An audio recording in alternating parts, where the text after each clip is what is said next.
Hello and welcome to another episode of Thinking Critically, a D&D discussion. My name is Danilo, and the topic for today is ability. This time we have Jack Wain, the incorrigible Calor Idaran from my own campaign, and a man with plenty of experience in both tabletop and digital RPGs. Jack, thanks again for coming on. Can you tell us a bit about yourself?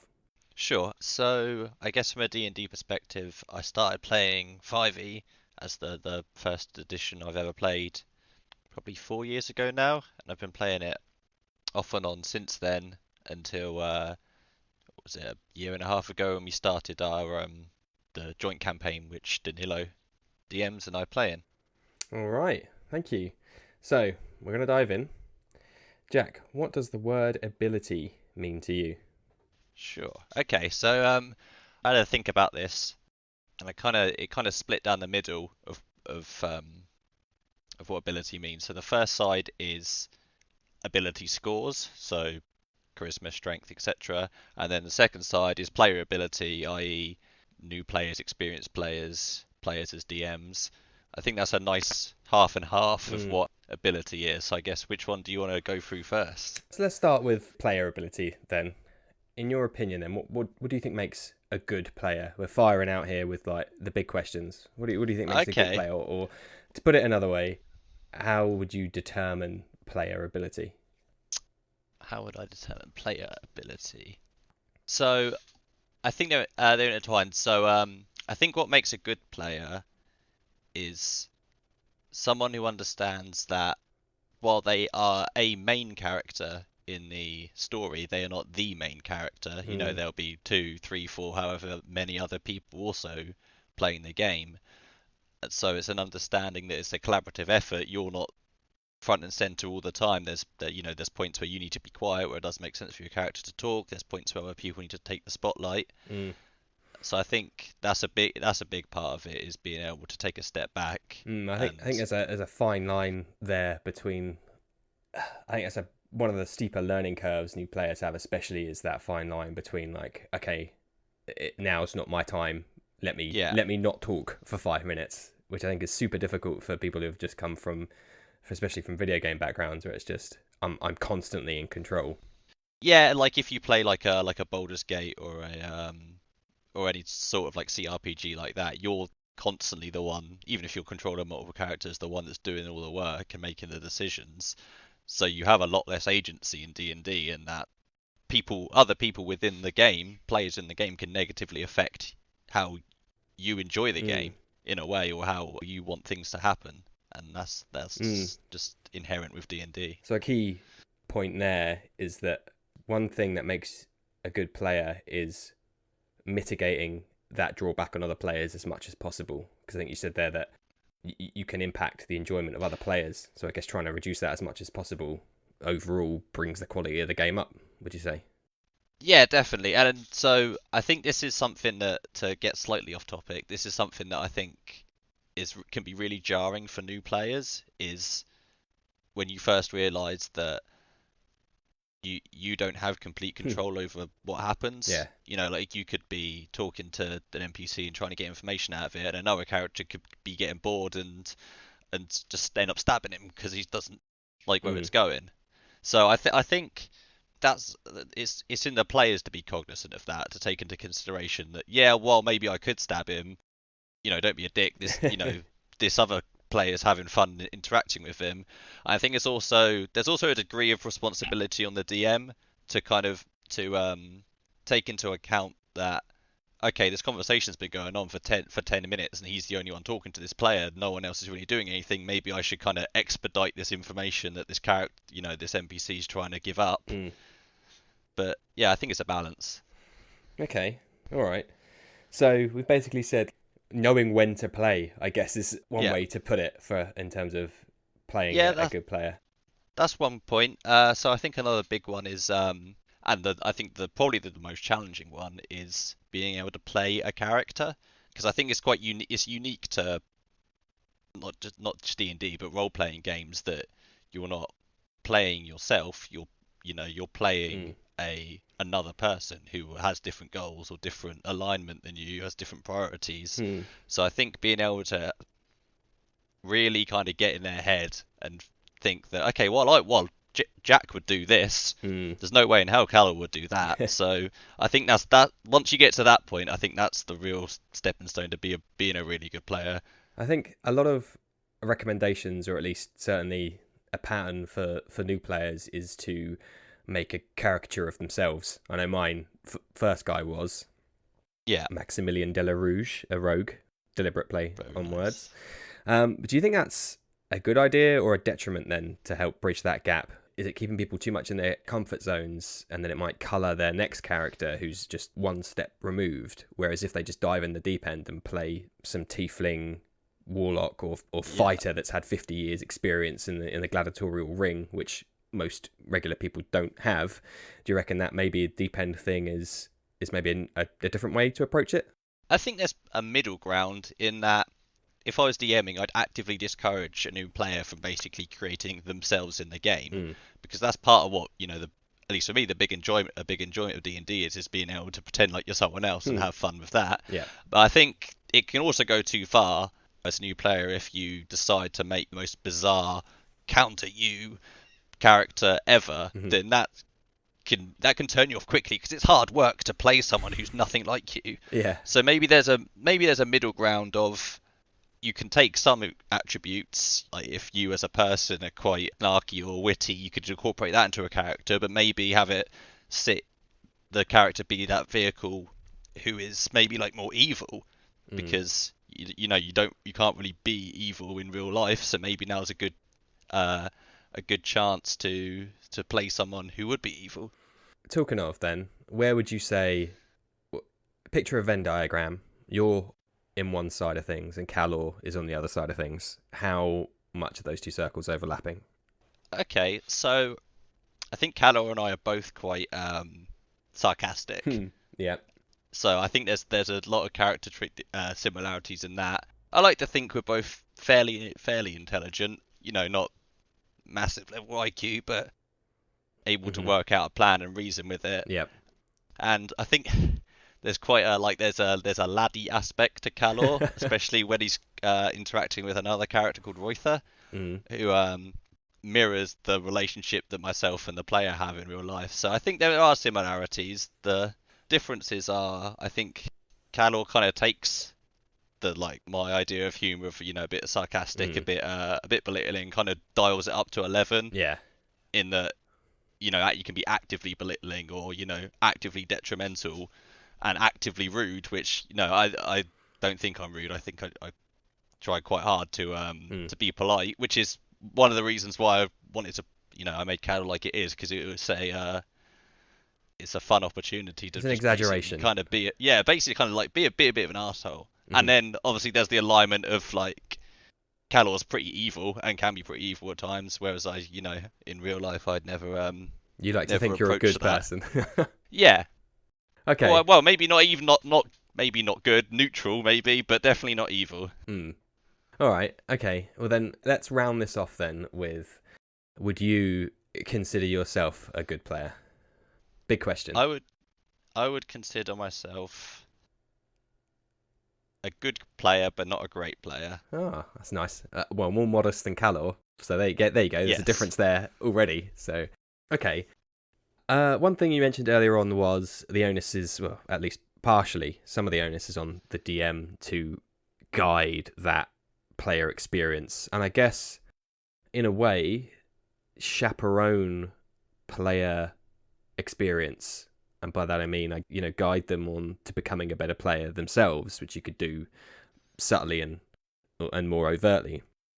So talking of a DM, the ability of a DM and what makes a good DM, I guess we've answered the question before we've asked it, in that helping players become better players would be a signifier of a good DM. I think that's a signifier. I don't think it's the only one, but I think especially for this isn't really applicable for if you're DMing a campaign full of experienced players, people who are already good and already have know the ropes of D&D. But I think definitely if you're DMing for new players, then one of your goals as a DM should be to kind of educate them and to kind of coach them, to nurture them in a way that you wouldn't do for experienced players. Maybe like pull your punches a bit more, kind of explain things a bit more. Mm. because it is quite a unique experience playing role-playing games. Unlike anything else. So Yeah. there is definitely a learning curve, and I think D&D does have quite a large learning curve within just the mechanics of the game. So I think if you can help out on the role-playing side, that makes everyone's lives lot easier. Well, I think that's a good bridge between the two topics then, in terms of you were saying guiding and helping and maybe being a bit more forgiving as a DM to newer players. Where, and now I'm going to let my own personal biases slide in here, but Sure. where's the line in the sand? When should that stop? So when should basically player ability come up to a level where that isn't required anymore, or how long should that take? Is maybe a better question. As So like in, how long before the training wheels come off? yeah, basically, or how long until the DM should expect the training wheels to come off? Oh, okay. I think it depends player by player and party by party, but I would say after maybe 10, 15 sessions, Mm, because by then you've kind of been able, or depending on your campaign, you'll likely have been able to capture like a microcosm of what the whole D&D experience is about. So, you've been in a town talking to NPCs, you've gone on an expedition to kill the bad guy, you've had to charm your way through situations, mm, you've got quite a broad array. I think once you've kind of got past that point, then it can start, the training wheels can come off. mm. That's so that works for a campaign such as ours, or longer term campaigns, Yeah. but that might be, I guess, a potential pitfall then for kind of one shots and other new starters, where new players Yeah. might only play one session of a let's do this thing for my birthday or whatever, and then never play it again or not play it again for a few months, Yeah. and they've only had that one snapshot. So the good DM in that instance then would at least attempt to try and condense that learning curve as Yeah. best as possible. Yeah, and I think for one shots, especially for new players, a certain amount of like rule fudging or Mm, overlooking or backpedaling is sufficient, is encouraged yeah. to kind of smooth out the curve. Because at the end of the day, if you're only playing a one shot and you're playing it for 3-4 hours, you want to try and get as much entertainment into that Hmm. time as possible. You don't want to spend like the first hour explaining what AC is. Yeah, sure. One of the more particular concepts as well, AC. Yeah. It's always said that the DM's role, or number one responsibility, is to ensure everyone's having fun at the table, including themselves. So, firstly, do you agree with that statement? Yeah, absolutely. Because when you cut everything specific out of D&D, the main reason why we play is to have fun. Like if we're not having fun, then or if I wasn't having fun, I wouldn't play, and I assume that's the case for most other people. Mm. So yeah, definitely, I think having fun is the priority and should be the priority above all else. In that case, then, given the statement you've literally just said, what can be sacrificed if fun is the priority above everything else? So, what I'm getting at here is what can a good DM sacrifice to ensure that everyone has fun? And so, by that, I mean stuff like fudging dice rolls or keeping enemies alive until there's a cinematic killing blow with a high payoff, that kind of stuff. Again, where's the line drawn there, do you think? Yeah, so and again, it depends on the nature of the campaign, but I think fudging dice rolls is more than okay for a DM to do. Hmm. In fact, if the campaign is kind of a narrative based campaign like ours is, then Hmm. I think it really serves the narrative and serves the fun to do so. As an aside, if you're playing, like a Death Marches game or a game that's entirely focused on like dungeon delving with Hmm. very little RP, then that's a no. I'd say that in those situations, Okay. fudging dice isn't appropriate, but that's just the nature of which campaign you play. Sure. But yeah, so I think fudging dice is fine. Giving players like a hero moment by Mm. artificially cutting or increasing enemy health, Hmm. maybe like allowing a bit more leniency with like an NPC. Like if you were to consider an interaction objectively, this NPC would have sworn at this player and walked off Yeah. you know minutes Yeah. ago, but maybe you just kind of like you let them keep going a bit longer to kind of Draw it out for them. yeah. Okay. I am a fan of having a narrative as the skeleton, the foundation of a larger campaign to enable combat and to enable social interactions and that kind of stuff. So in that regard, yeah, I think having the insight and wherewithal to know when is appropriate to fudge dice rolls. But I think from a DM's perspective, this is the other side of the coin for a player learning when is their time to not play. For a DM, it's when's an appropriate time to not fudge dice. Is a similar kind of learning curve there. That's interesting. Yeah. Where when you first start, it's like, well, the temptation is there to say dice don't matter to me anymore. I can roll whatever I want, unlimited power. But obviously then that detracts quite heavily from, I suppose, the purity. It's a fine line, and there's a balance, I think, and one that I don't think I have quite myself there yet. And in some respects, I think there'd be a lot less weight on a DM's shoulders to just say, I'm never going to fudge dice, and then I don't even have to think about that anymore. It's just, it's completely out of my hands. I think that players can tell when you start fudging dice, when not you specifically, but just the royal you fudge dice too much, and it kind of ruins the verisimilitude a bit because it gets the feeling that it doesn't matter really how well we do. The DM's basically going to rewrite it behind the screen. Yeah. So I think the best dice fudging comes when your players basically are completely oblivious to it and should be kept in the dark about that. There's a saying somewhere that's like, when you do it so good, they won't even know you're there. Yeah. I suppose is the best example of that in that instance. Yeah. And I think it's completely within your prerogative to not fudge dice at all and let the scenario play out as it is. And sometimes that leads to some really good moments. I just think the other side of that is that, especially at lower levels, you can get very unlucky, and if an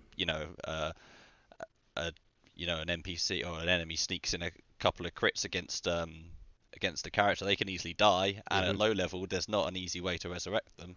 No. But potentially that can be its own sub story in itself to resurrect them, but yeah, it's a fine line. I think one thing that the books and guidance doesn't do particularly well, it might do in, say, if you're playing Lost Mines or something, but I don't think it does particularly well as for new players. The tendency is to start at level 1, especially if it's a group of, say, 5 people that have never played before. Let's all just start at level 1. One poor bastard gets to be the DM. And if they're just playing, rules as written, then that is, a chance of TPK is way higher than basically at any other level.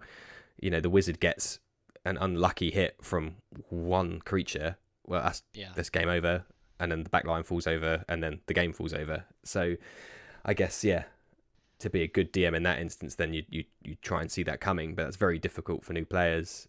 And as I said, I don't think it's communicated particularly well in the books. And I think, if I recall, when I read the start of Lost Mines, the first combat encounter is actually fairly difficult.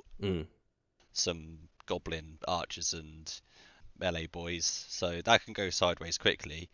But I think with a bit of creativity, you can kind of, outside of dice fudging, you can kind of finesse a TPK away. Maybe the goblins, they knock you unconscious instead of killing you, and then you've got to try and escape the cave that they take you to, or the archers run away from the fight due to cowardice.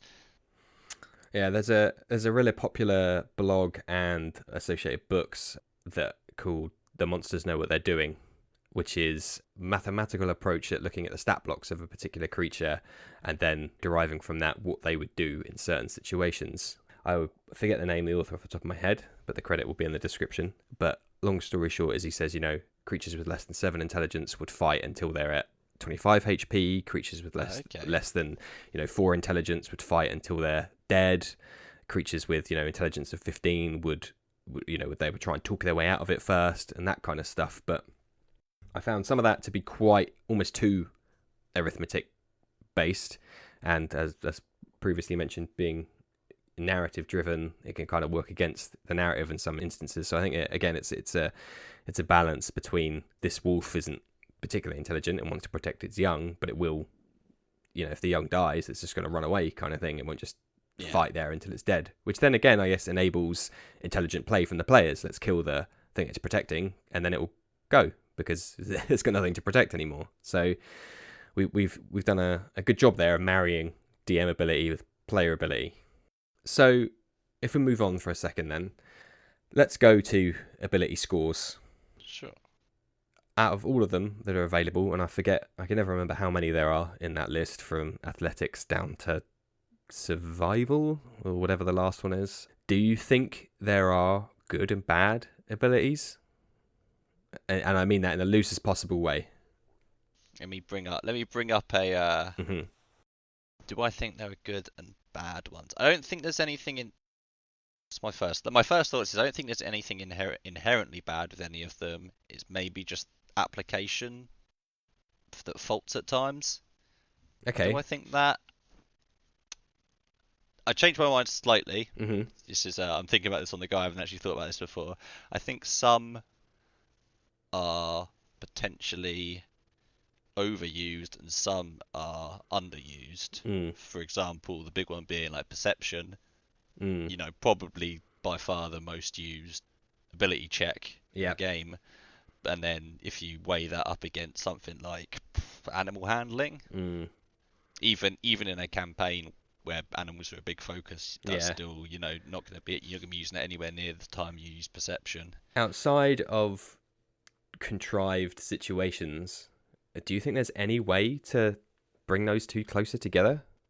I think very little without kind of breaking the game a little bit. And I'm sure when 5e was designed, the designers understood there was going to be an unbalanced use of different checks and just accepted that, because I think by its nature you're going to be using more than the others, some more than others. I think maybe what I think perception also gets a not bad rap, but is overused because it's the default for basically everything. Yeah.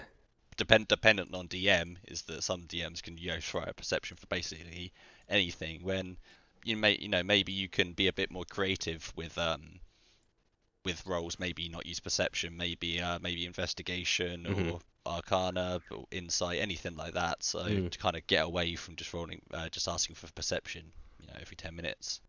Sure. So I read there's a tweet a few months ago that basically said medicine is garbage, and when would you ever use it? Because the approach they took to it was that basically it's only used for stabilizing a creature, but when stabilization kits are cheap as chips and do it instantly without a roll, that medicine is pointless. To which I said that no, it depends on the context, but a good one is you enter into a small village, like a peasant farm town or whatever, and everyone's there's a plague going around, there's a plague, everyone's dying, so on and so on. You could use a medicine check there, or a series of medicine checks, to work out that it's actually just like the cold, and because they're peasants, they're just garbage with their with their sanitation.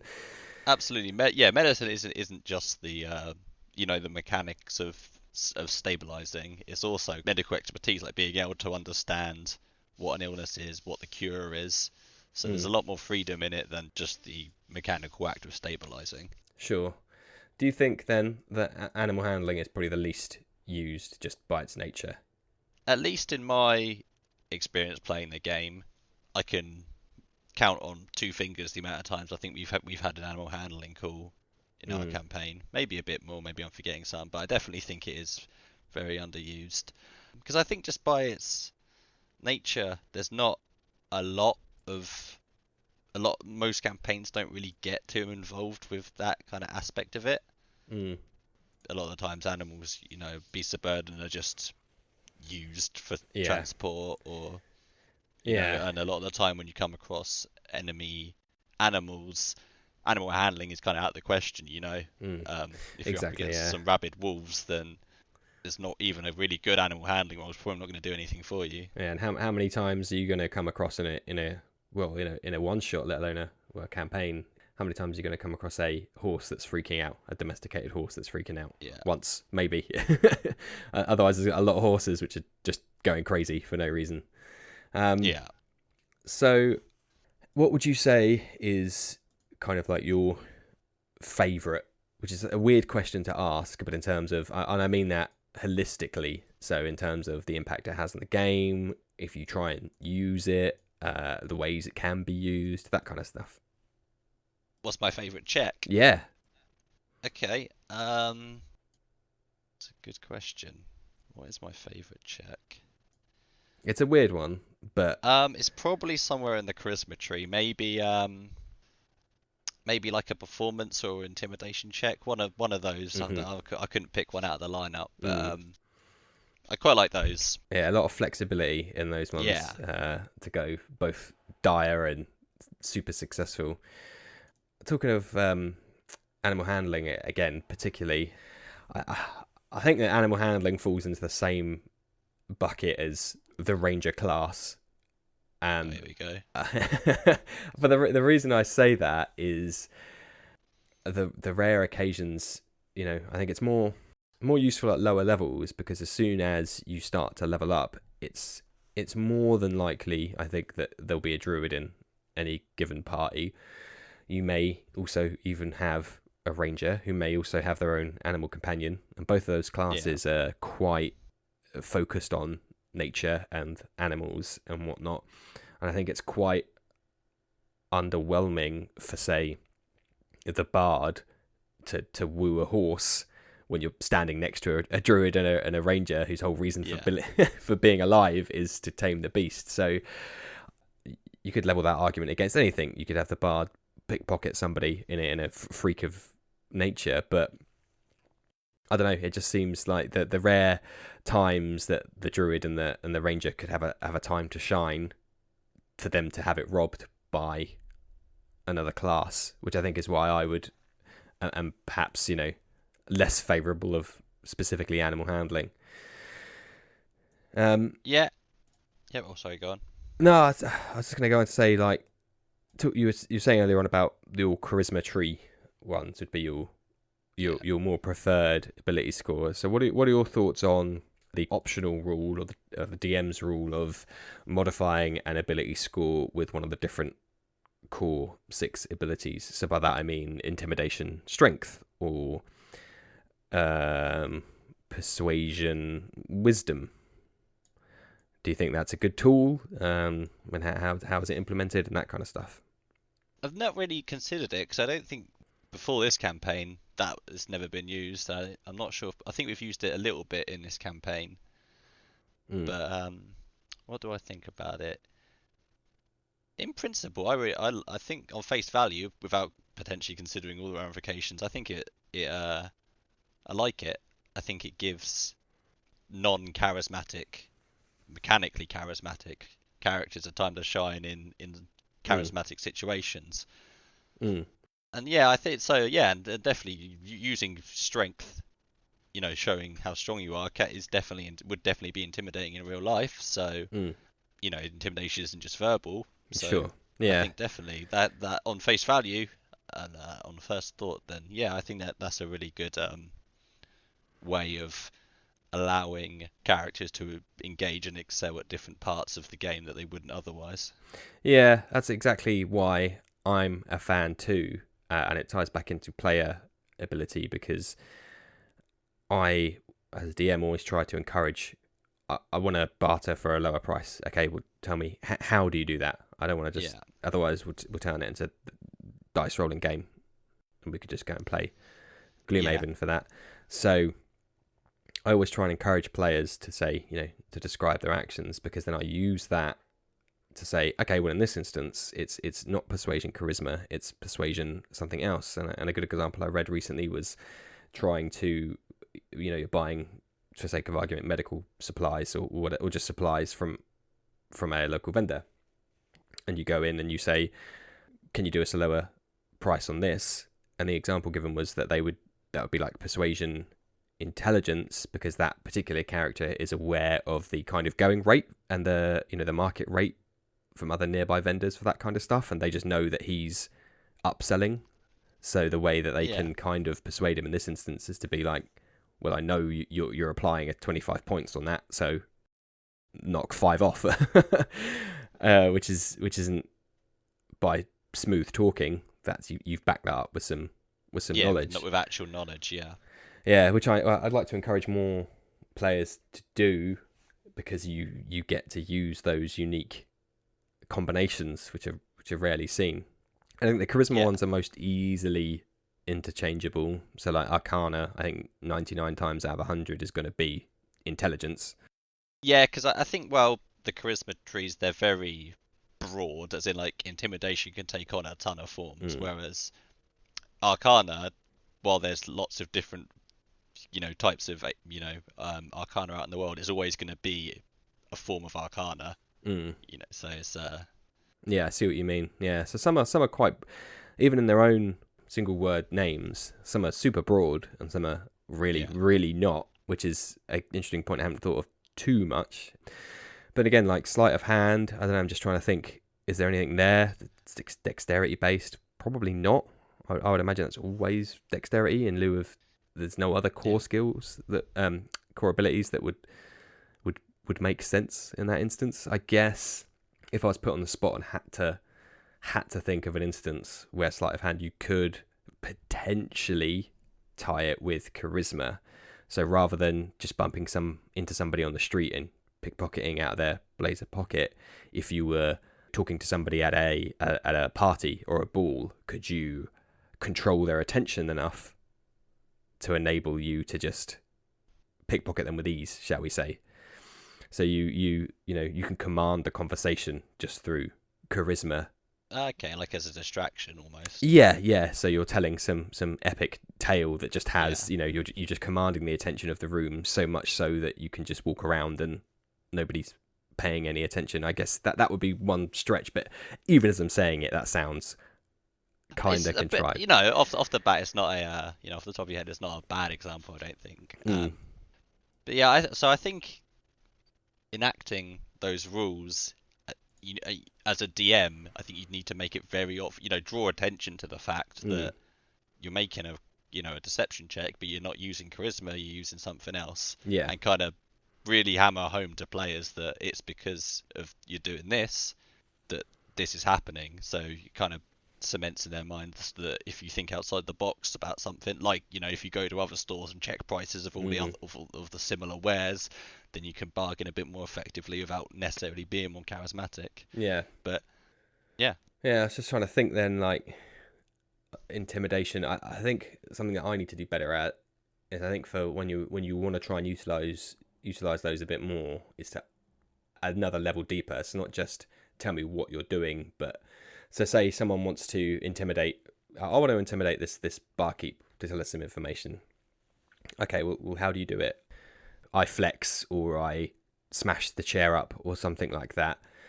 Then I think, even if I was, middle of the game, I think even then I'd just say, okay, roll me an intimidation check, when in reality that should probably be strength, intimidation strength. So I think it's, I guess, a signifier of a good DM might be having the wherewithal mid-flow to spot those instances when the players might not be able to, because they're just reading the sheet. And again, I think that's another thing, that the character sheets, it works against the players to a certain extent, and in regards to helping them learn that that's a thing that they can do. Yeah, I think it's definitely something that you should think long and hard about before introducing to new players, especially because they'll be potentially be having a difficult enough time getting their head around the rules as written without this very good but very optional rule. So I think this, maybe it's one for a more experienced table that can best use it and understand how it's used. Yeah, that's a good point. I'm always keen to throw it out, because it feels like it encourages players to to think outside of the box. But I think you're right in that. I think you should probably take it slowly for starters, especially with people that are starting out the gate. The only reason I say that the sheets as we look at them, I'm not a huge fan of, and it's because it almost locks in that thought process of, well, persuasion is charisma. I suck at charisma, therefore I'll never speak to anyone ever again. And then suddenly they've got this super negative, stance on. Yeah, and it leads to what I really dislike in games, which has not happened in our campaign, but I've seen it happen in the past, where it's basically everyone just gets pigeonholed into their role of expertise. Like, so there'd be the face of the party who has a really high charisma score. He does all the talking because you can get the most out of it. If there's a door that needs opening, then we get the ogre out. He's gonna be knocking that down. And while mechanically that's the most effective way to do it, that's not really how real life works, or how real situations work. While this character may have a really high charisma score, he may not give a shit about this conversation or the stakes. Yeah. And it might mean a lot to another character who has a low charisma score, and just because of that, you shouldn't you shouldn't exclude him on the basis of having a poor score. Yeah, in a game that I was playing, I was playing a bard, which might not come as a surprise, with a very high charisma, but was very indifferent to everything, but was often pushed to the front to say, well, you're the one that can talk to people, so you should. But in character, I was saying stuff like, well, I don't care. I don't care what happens here. We can all, these people can do one. There's no difference to me. Which then meant it fell back onto some of the other characters who weren't as good with persuasion, which then I think might have been a detriment to their enjoyment. So now I'm kind of, we're looping back around to say, I don't know, that again, it's always a line, right? And I think it always comes back down to the kind of game people want to play. Yeah. And I think as soon as it only takes a really small misalignment, and there's going to be friction, which is another topic of my podcast episodes for a later date, but there's going to be that rubbing each other up the wrong way kind of thing, and sometimes that works to the benefit of the rest of the party and the DM, and other times it leads to that stalemate of, you should talk to them, well, I don't want to, well, I can't because I've got crappy charisma. Well, I guess I'm not doing anything here. Yeah, it's definitely a different player expectations that can lead to that. But yeah, I'm a huge proponent of divorcing what you want to do in the game based on what the numbers on your sheet say. Yeah, absolutely. Your sheet is not your character, right? It's just it's a representation of your character within the framework of 5e. So Yeah. I think that's another, to kind of come back to what we were talking about earlier. That's another pitfall for new players, is being too dependent or too reliant on what their scores are. They maybe there's a gorge they need to jump, but they look at their dexterity or their strength modifier and it's really bad. So like, oh, I'm not going to do that because my character's not very good at that. Whereas in reality, the situation calls for you to do it. Doesn't matter that you're bad at it. You should be doing it anyway. Yeah, and that's what we know from our own game. There's still people that harbour those kind of thoughts. And again, I guess, although it pains me to say it, I think that's a bad hangover from video games, in that it's which are all numbers driven down to the core. I think that's probably one of the biggest leaps for, well, anybody, but certainly people who play video games, which there's probably a large overlap there between video games, the tabletop RPGs, that separation of, this isn't an Excel spreadsheet, this isn't something that I can brute force. To a certain extent you can, but there will be limits to that. Like, that's super difficult, and it's almost like patting your head and rubbing your stomach. It's something that's quite unintuitive, I suppose, after decades of gaming. And let me plug all my stuff into intelligence, and now I can cast Fireball super easily and reliably and repeatably. And then when they come up to somebody who can just legendary resist their way out of Fireball or whatever, it's like, oh, the numbers mean nothing anymore. Yeah. For a lot of players, I think the closest approximation that they have to D&D would be playing video games. Mm. And unlike in D&D, there's no advantage to playing a game intentionally suboptimally. Mm. In a game, if you decide, oh, I'm gonna let this guy die, you don't get a new story path. You fail the mission, have to start again, Mm-hmm. right? So Yeah. I think there's a learning curve to understand that. Okay, I've let that guy die. The story continues. It just continues in a different vein. Mm. Yeah, Yeah. that's a good way to. Yeah, it's a good example there of. I can only imagine what it's like the first time for a first player ever encounters that experience, and they're just like, oh, this is completely new ground for me, and I don't know what is happening. Yeah. Yeah.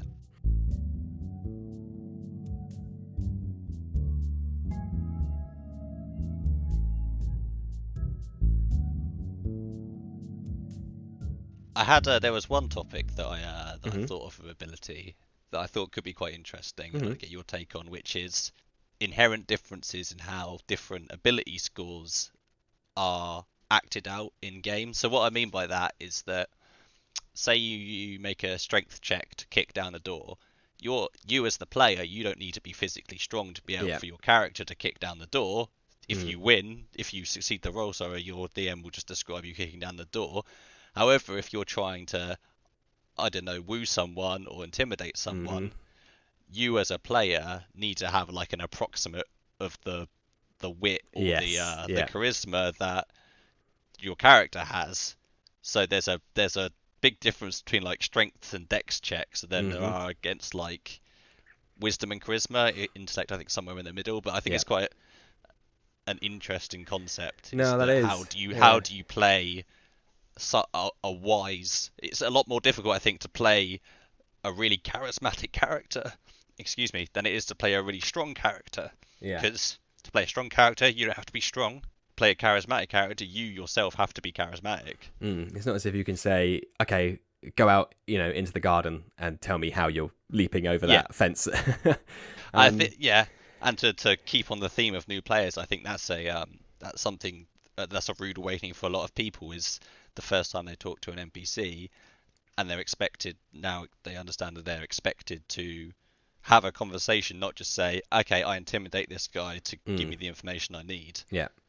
So yeah, Yeah, I I think, think yeah, I think yeah. it's like it's a really interesting divorce in how different ability scores kind of manifest in the game. It's this dissonance between player and Yeah, character, which you're trying to break down as much as possible, and then you approach something like that, and suddenly you're staring back through the fourth wall again in an instant. Um, and yeah, that's super difficult as a DM. All this talk we've been saying of giving the players opportunities yeah, to approach their ability checks in the way they want to, and this, that, and the other, and then when you hit a hard wall almost like that, it's it's super difficult to find the line, especially when you've got a broad and mixed and busy table.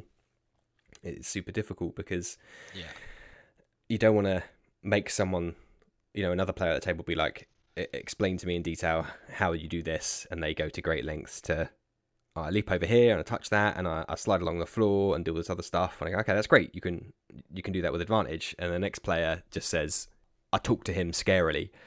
It's yeah, there's that is rubbing me up the wrong way a little bit because one of the players gets one rule while a different player has a different rule. And I guess it comes down to maturity at the table as to if that's okay. And I think, to be fair, the rules as written do state that you can just say Joe Bloggs goes over here yeah, and Joe does this. And I guess you could extrapolate that to goes over to the barkeep and shouts at him aggressively, which, hands up, isn't really the way I like to play, but it is a legit way to play.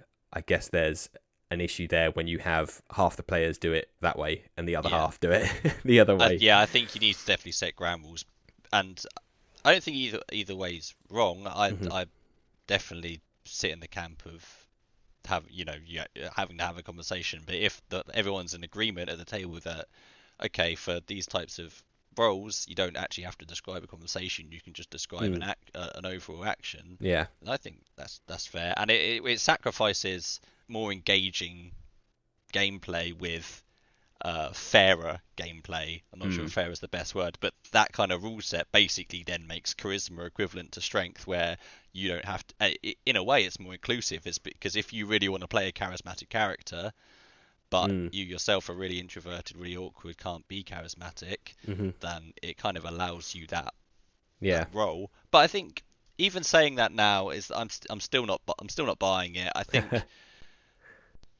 that if you are an uncharismatic person who wants to play a charismatic character, then look at it as an opportunity to try and be more Mm. charismatic. And I think intention should have a large bearing on intention as well as As in what the player's execution. trying to do. What Yeah, are they as in, trying to actually if they're achieve? trying really hard to deceive this person, even if the execution's not great, I think as a DM you owe it to that player to kind of give them a bit more leeway. Sure. And even in real life, if it's a bumbling attempt, in game, I think you should another rule fudge. You should kind of consider whether to let this go through, because the player's trying really hard to do it. They're obviously invested. It's not really going that well, really, but the intention is there, and yeah, I agree, and that I'm not about to suggest we penalise players for being unsociable or having a lack of social skills over physically frail players not being able to do their strength scores. What I would encourage, I guess, is to say to those that maybe struggle with that, is that use it as you're not yourself when you sit down and the game's begun. You are not you. So imagine, and I've said it to you guys enough. What would your person do?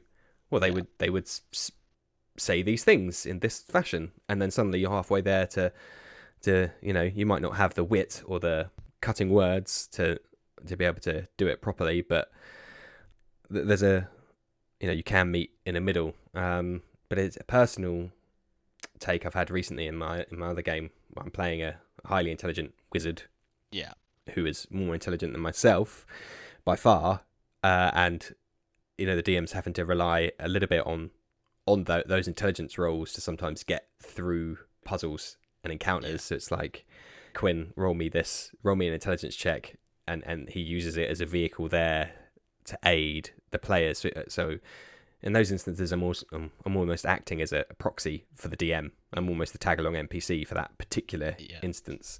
Yeah, because my own intelligence is just not there to put the pieces together.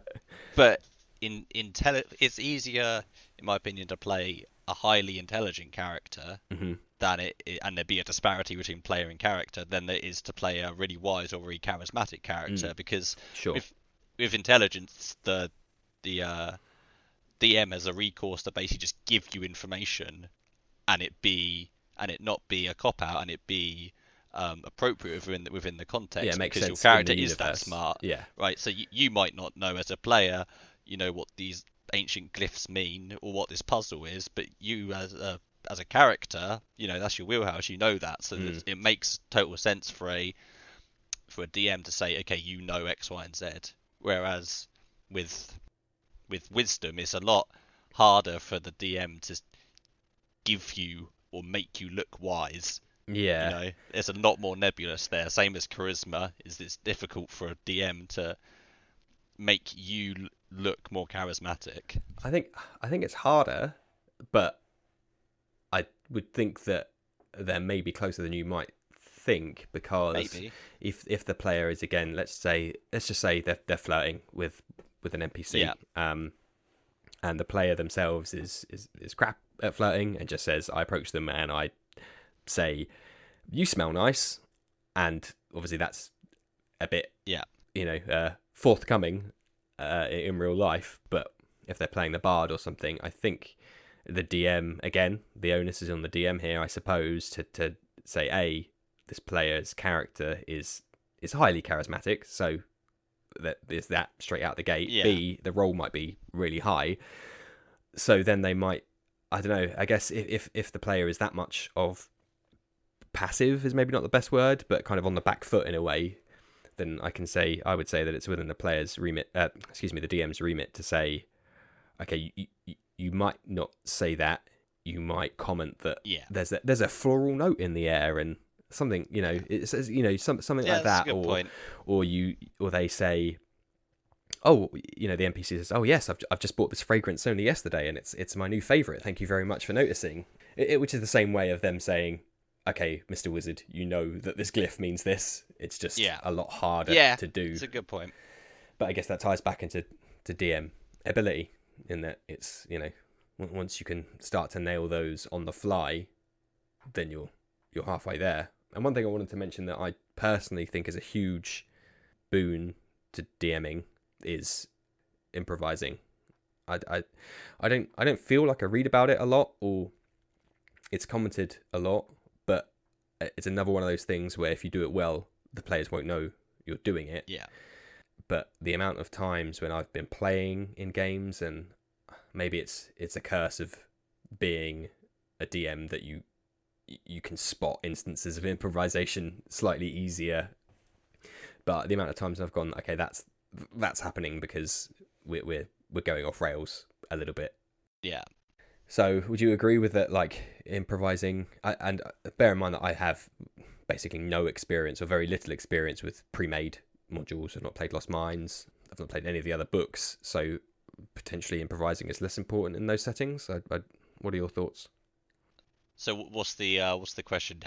How important is improvising? Yeah, I guess for a dungeon master specifically, I would say to pre-made modules. Oh, okay. So I still think it's absolutely critical because even within the boundaries of a pre-made campaign, I've not read a ton of pre-made campaigns. I've read a bit of Lost Mines, a bit of Storm King's Thunder. Yep, that rings a bell. Yep. And even those, they're more frameworky than prescriptive. Mm-hmm. So things often players will make decisions that aren't captured in the rule, captured as a defined decision in the campaign. So DM still has to roll with it massively. So yeah, I think while campaigns give you a good framework to work from, that it's going to go sideways every single session. It's never ever going to go as you expect it to go. So I still think you need to be able to improvise your way out of it. And I think it's fine that if players can kind of tell that you're improvising. I don't think for me at least, it doesn't break verisimilitude or my enjoyment of the game if I can tell that a DM didn't expect this at all and is kind of making it up. That that's just part and parcel for me. Okay. Well, that makes me feel better then about myself. Should I ever need to make things up on the spot, which has never happened once? No, it happens all the time. Okay, yeah. So I think the only reason I say it was so important is because of exactly what you said, that there's you can plan for weeks and weeks and weeks, and literally within the first 10 minutes, the players have completely missed a hook or gone left when you'd planned right, and the ways to do that without letting the stage fall over is super difficult, but one of them important things. When I used to play in the campaign with some people from London, we were playing one session, and normally our sessions are about 3-4 hours long, and we got like an hour and a half in, and the campaign was starting to derail so much from what the DM planned that he basically just said, "I'm going to call it here. We can just hang out for the rest of the, we can hang out for the rest of the time, but I want to spend some time to think about how to You want to do it properly. How the campaign should move, because it's gone so far outside what I was expecting it to happen." Sure. And I have a lot more respect for that, and was a lot more supportive of that as a decision than I would have been if he'd kept going. Yeah, and it'd just be a mess. And it was just a mess because, So at the end of the day, what I want out of D&D is like a good story, right? And that was the best way to get the best story is just to cut it there and say we'll pick it up next time. Yeah, okay. So behind the scenes a little bit, if we ever finish, at a weird time or slightly earlier, that is a absolute signifier. That the DM's going, Cliffhanger. Give me 2 weeks to think about that.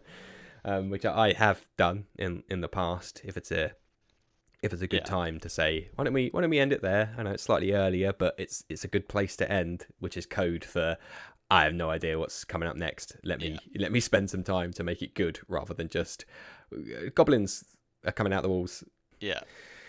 So finally, I had a question that I couldn't think of an answer for myself, talking about kind of abilities and the modifiers, the numbers. From what I gather, that whole system has been simplified substantially from the previous editions. So it's only basically 10 to 20. It's rare that people are going to go lower or higher than those kind of things. And that obviously the modifiers are pretty much 0 to +5. So I had a thought that, do you reckon that's a good thing, or heading in the right direction? As in making it simplified from previous versions. Yeah. It's difficult for me to answer because I don't have the context of having played previous versions, so I don't know how they played. I do like with just an understanding of 5e, I do like that it is very, once you get your head around it, it's very simple to understand what the dice rolls mean and what the output is. So the only thing that's niggling in my head is that the output of that is that at lower levels, not like necessarily 1 to 3, but maybe 3 to 5. Yeah. When you're starting to become an expert in starting to become a journeyman in your class, your proficiency bonuses and your modifiers are still quite low. Yes. So the D20 has a significantly higher weighting on the overall score than your ability score, your ability, which at times has annoyed me because I'm like, I should be good at this, but I just rolled really poorly, so now I'm really bad at it. Whereas this person who's really bad at it has just rolled really well, so now he's good at it. But I find the sweet spot is around level 10 before it starts to swing in the correct direction of proficiencies, bonuses, plus your ability score modifiers starts to swing to basically mitigate that. Basically, you no longer have a bad roll. Yeah, and I think that can be a gut reaction when it happens. Is that it's so annoying? I can, the dice. I don't have any agency. The dice decides it. Yeah. But when you think about it more, there's a lot more nuance to it than that. In that, fine, you rolled poorly this one time, but you just take that as a cue to progress the character. Maybe you completely messed up once, and you want to reflect on that. Yeah. Yeah, and then it shows that you said it's 10's the sweet spot, and it's. But if you've languished in level 4 and not really being able to be effective, when you get to like level 12 and you're really intelligent guy now, you can kind of look back and see your character growth and how now you have a lot more agency. So. Yeah, and that's one thing I would like to do probably more of. Is a tip I find online is that rerun an identical encounter that the players ran when they were, say, level 3, rerun it again when they're at level 10 without it being scaled, just to have them like womp all over the enemies, just to be like, here's how far you've come on paper now.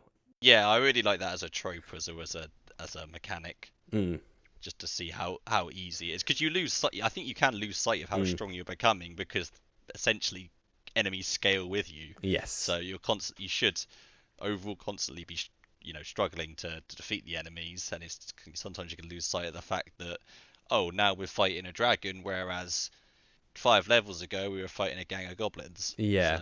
In my funny you should say it, because in my previous game that's just wrapped up, actually, we were thinking about there'd be a dragon boss, funnily enough, coming up, and one of the players asked the DM, but does it get stronger with us?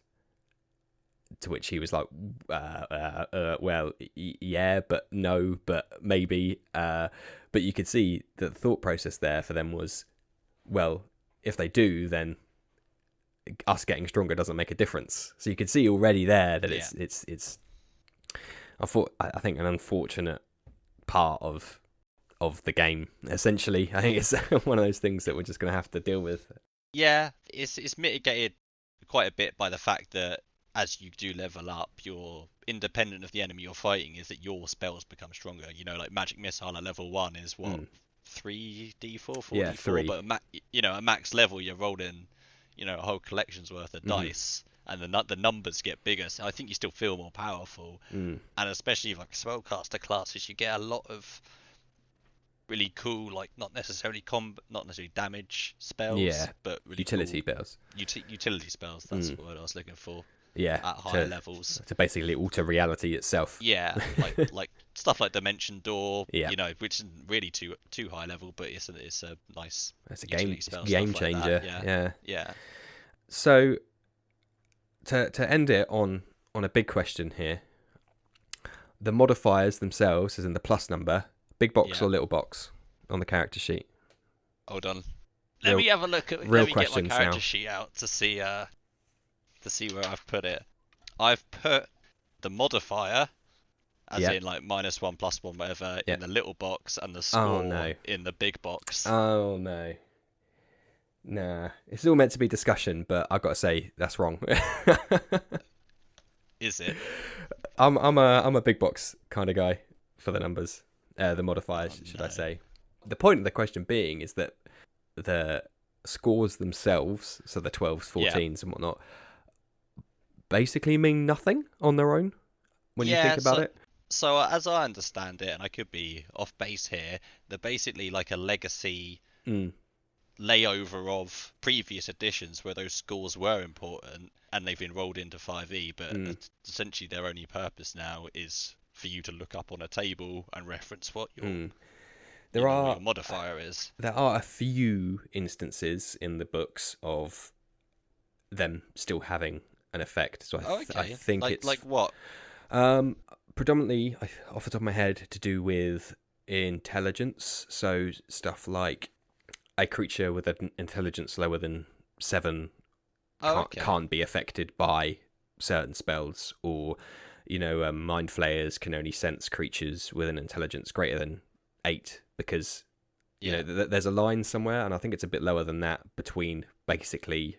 It seems really weird to abstract it out here, but they've basically put in a line to say anything with an intelligence lower than 4 is basically like a beast, and anything higher is, hello, I'm a functioning member of society, which is a huge leap, but I think that's the only way that they could make that difference when it comes to spells. Intelligence is definitely one, and then you also have some things that like vampires and ghosts can sap your strength, and they're sapping the big number. But then obviously that then it impacts the smaller number. But there's some good examples I hadn't taken into account. But hypothetically, if 6e were to do away with the big numbers, I think you could find workarounds to those circumstances. Yeah, so it would just be only the modifiers. If you have an intelligence of -3 or lower or higher, however you want to colour it, it's that would be the cut off. When you hit -5 strength, you die. From being completely exhausted or having your brain sucked, however it is. Yeah. So okay, well, in that case, we'll end it there on our little agree to disagree on where the modifiers should go. But otherwise, I think we've talked quite a lot about what ability means and the different ways it can be. Yeah, it was a good chat, I think. It was good to get your thoughts on it. Lots of advice in there for new and returning both players and DMs. So otherwise, I'll say thank you very much, Jack, for joining me today. Thank you for having me. That's quite all right. Thank you all for listening. Remember to tune in next episode for more insightful discussion around Dungeons & Dragons. Thank you and good night.